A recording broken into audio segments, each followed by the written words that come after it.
2025चे शेती पिकं शेतकऱ्याच्या हातात येईपर्यंत भरोसा नाही.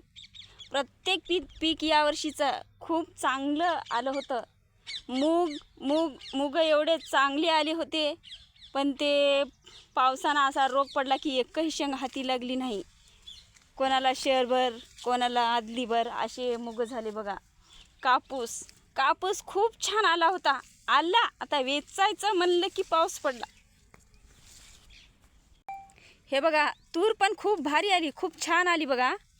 फूल आलं, कळ्या आल्या, पण हे घरात पडजेशी काहीच भरोसा नाही यावर्षी. खूप छान आली तूर, पण फुलावर आली, मोठमोठी झाली, खूप बहरून आली तूर. यावर्षी असं करायला बघा निसर्ग. शेतकऱ्याच्या मुखात, शेतकऱ्याच्या हातात, शेतकऱ्याच्या घरी जाईपर्यंत हे पीक एवढं चांगलं दिसालेलं काहीच भरोसा नाही बघा यावर्षी. तर कापूस भिजून गेला, तुरीचं काय आहे की आता पुढी. मूग तर आलेच नाही. मूग खूप छान आले पण गेले.